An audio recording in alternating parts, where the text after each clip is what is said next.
সময় এবং ব্যস্ততার কাছে আমরা এতটাই বাঁধা পড়ে গেছি যে চাইলেও আসলে যখন তখন যেখানে সেখানে যেতে পারি না।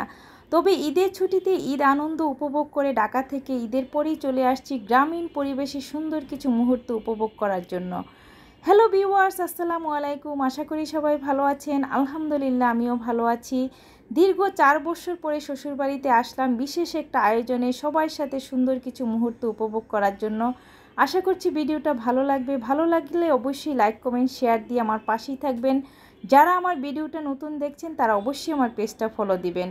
আমার বড় বাসুরের নাতির সুন্নতে খাতনা অনুষ্ঠান, ওরা আসলে ঢাকাতেই থাকে কিন্তু গ্রামে সবার সাথে আনন্দ উপভোগ করার জন্য ওরাও গ্রামে চলে আসছে সে অনুষ্ঠান করার জন্য। তো আমরাও আসছি ঈদের ছুটিতে। আসলে গ্রামের পরিবেশে অনেক ভালো লাগে, সবার সাথে দেখা হবে সে আনন্দ করার জন্যই গ্রামে আসছি।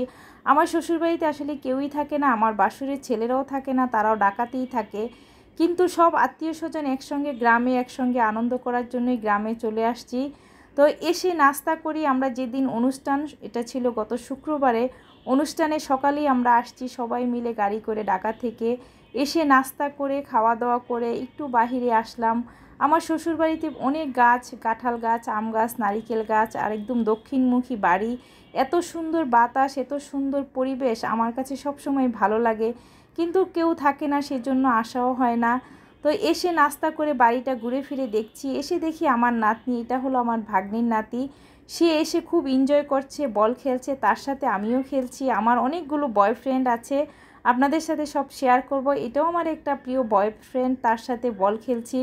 গ্রামের পরিবেশ আসলে কার না ভালো লাগে, অনেক বেশি মিস করি। এত সুন্দর সবুজ গাছ, এত গাছের পাকা আম কাঁঠাল সব কিছুই আসলে সুন্দর, কিন্তু খাওয়া হয় না, আসাও হয় না।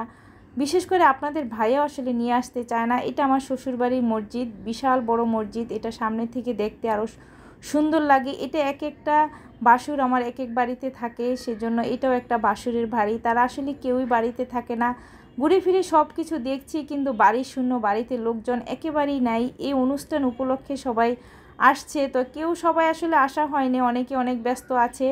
যারা আসলে পারছে তারাই এসছে। আমি পরবর্তী ভিডিওতে শেয়ার করব কে কে আসছে।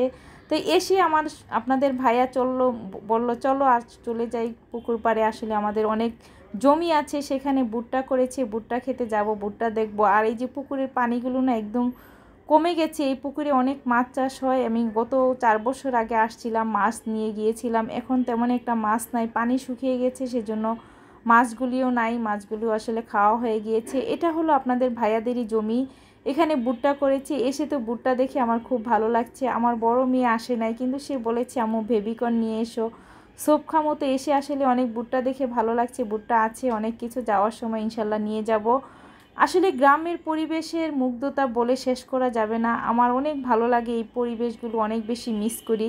মাঝে মাঝে ইচ্ছে করে গ্রামে আসতে, কিন্তু ব্যস্ততার কারণে আসা হয় না। এত সুন্দর পরিবেশ, খোলামেলা চারদিকে, গ্রামের পরিবেশের আসলে তুলনাই হয় না। তো ঘুরে ফিরে সব কিছুই দেখছি, ছবি তুলছি, এনজয় করছি।